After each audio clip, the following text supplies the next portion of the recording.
Welcome and a warm welcome to you all to the Disability Sport News Bulletin on the 16th of April 2024. Before I start today's bulletin, last week I told you that one of the sponsors of the Mossel Bay Rally on 6 April was Toyota from Coles River. That is not correct. It was Toyota from Mossel Bay who was one of the sponsors. And also a big thank you for Toyota from Mossel Bay. In today's bulletin, the focus is on CP football, goalball, blind football and wheelchair basketball. Let's get away with CP football. The IFCPF's Men's World Championship started on Thursday the 11th of April. And earlier today, the teams play the last round-robin games. And I will quickly read you the results of the round-robin games. On day 1, the 11th of April, there was a draw in game 1, Chile 2, Italy 2, Scotland 3, Northern Ireland 0. On day 2, Northern Ireland 1, Italy 0, Scotland 6, South Korea 2. On day 3, the 13th of April, Scotland 4, Chile 1, Northern Ireland 5, South Korea 1. Day 4 was a rest day. Yesterday on day 5, Chile 8, South Korea 0, Italy 1, Scotland 0. I would really like to show you some footage of some of these games, but unfortunately I don't have the permission to do so. But I will share with you the link of the Italy-Scotland game that was played yesterday afternoon, and you can find that YouTube link in the subject line of this video.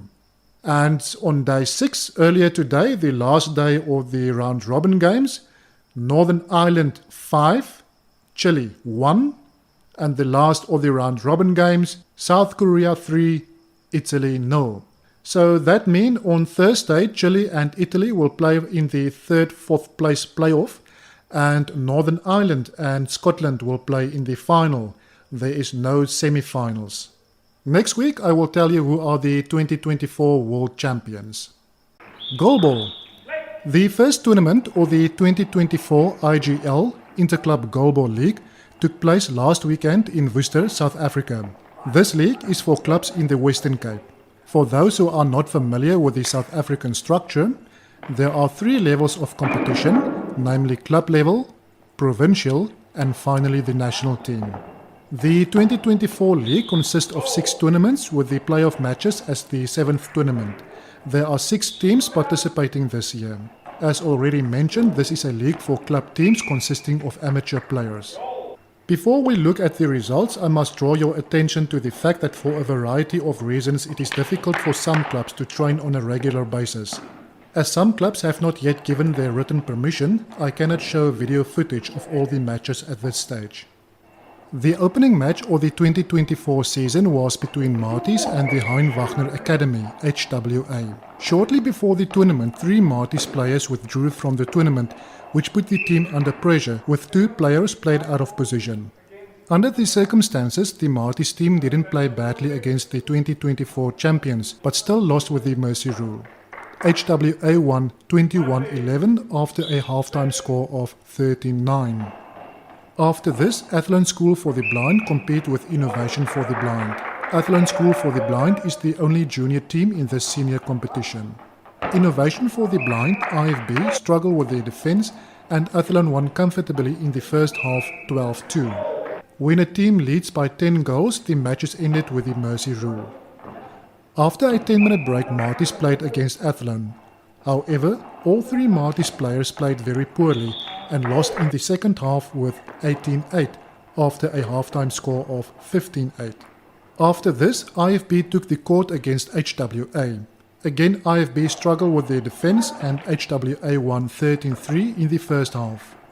You are currently viewing a portion of this match on the screen. The second last game of the day was between Marties and Innovation for the Blind. In this match, a Western Cape record was set. Most likely, this is also a South African record when a young girl from Worcester played in a senior men's game. Although in some other countries it is not strange for women to play with and against men, It is something strange for the South Africans that a woman plays in an official tournament match against men. In this match, this young girl scored about half of the Marty's goals. What made the game even stranger for South Africans was the fact that Marty's centre player did not throw a single ball in the first half. Usually, South African centres handle between 30 and 50% of the team's attack. After Marty's led 13-6 at halftime, they eventually won their one and only game of the day, 22-12. The best match of the day was waiting for last. The defending champions faced the boys from Athlone School for the Blind. 4 weeks ago, these boys took part in the Toyota National Championships in Bloemfontein, where they won the silver medal. 4 weeks ago, these boys took part in the Toyota National Championships in Bloemfontein, where they won the silver medal. There was not much hope that this junior team would be able to beat the defending champions.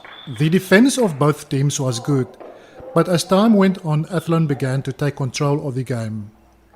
One of the weak points in HWA's offense was the fact that they threw a lot of balls out. By contrast, Athlone focused on HWA's weak link in their defense. Athlone led 9-6 at halftime. The boys built on their performance of the first half in the second half and eventually won the game 17-9. After the first tournament, Athlone is currently at the top of the log with 12 points, HWA second with 9, and Marty's third with 5 points. Teams are rewarded with bonus points on the log if they bring officials to a tournament. The next tournament will take place on 27 April in Rondebosch. In this tournament, Marty's and IFB get a bye.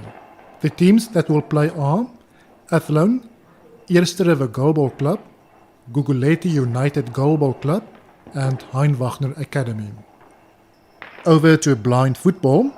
IPSA Blind Football has announced that a youth competition, the 2024 IPSA Blind Football Under-18 European Cup, will take place in Hamburg, Germany, from 19 to 22 June, thanks to support from UEFA. The aim is to create opportunities for emerging European players. Apart from training and matches, players will have the opportunity to play a match at the UEFA Fan Zone for Euro 2024 on the 22nd of June. Putting young girls and boys with vision impairment first is our annual priority for the flagship program with UEFA. We are delighted to be able to offer such an incredible opportunity with their support, Ilias Mastoras, IPSA football chairperson, said. The best sport to showcase our future athletes this year is the most important football event, the UEFA Euro 2024 and the hosting country Germany. Male and female players under the age of 18 are invited to send their intention to participate in the Under-18 European Cup by completing a form and returning it to football.eur.d4delta.ev@ipsasport.org. football.eur.d4delta.ev@ipsasport.org by 25 April. Each player must be accompanied by a coach or guide over the age of 18. IPSA Football will cover expenses such as transportation within Germany, accommodation and meals for the duration of the competition. IPSA Football will evaluate all applications and select the final group. For more information, please contact football.eur.d4delta.ev@ipsasport.org. In other blind football news, IPSA has launched the second division for men's blind football in the Americas in response to the sport's growing strength, competitiveness and popularity in the build-up to the 2024 Paralympic Games. From 2025, the Americas will join Europe to become the second region to stage Division II championships, with Asia, Oceania and Africa to follow. Costa Rica has been revealed as the host for the first edition of the IPSA Blind Football Americas Championships Division II in December next year. The first and second place finishers from the competition will be promoted to Division I, whilst the bottom two teams from the 2026 Americas Championships will be relegated to Division II. Division I will be formed of the top 6 teams from the last Americas Championships in 2022, plus the top 2 finishers from the 2025 Division II competition. wheelchair basketball. The International Wheelchair Basketball Federation, IWBF, recently had a successful meeting of their executive board. This meeting was held at the Patrick Baumann House of Basketball at the FIBA headquarters. Both organizations have been working together for years to promote the sport. During this meeting, there was a great emphasis on the strategic growth and development of wheelchair basketball, as well as cooperation and innovation. Other key topics covered include the preparation for the Paris 2024 Paralympic Games and finalizing the organization for the IWBF Repressage tournaments. My apology if I didn't pronounce the name of the tournament correctly. The IWBF Repressage tournament for the men's division already started last week, with the women's division starting tomorrow, the 17th. Hopefully next week I will be able to give you the results of the men's and women's divisions. That brought us to the end of today's bulletin, but before I will greet you, I will read you the sport calendar for this week. Yesterday was day 1 of the Global Ankara Cup 2024. Today is day 1 of the 2024 Quad Nations, that is in Cardiff, wheelchair rugby. And tomorrow is day 1 of the 2024 IWBF Women's Repressage Tournament, that is for wheelchair basketball. And on Thursday is the finals of the IFCPF's Men's World Championships, the CP Football Men's Championships. If you have any disability sport news, you are mostly welcome to make contact so that we can share that info. Thank you for watching and sharing this video. I will greet you till next time.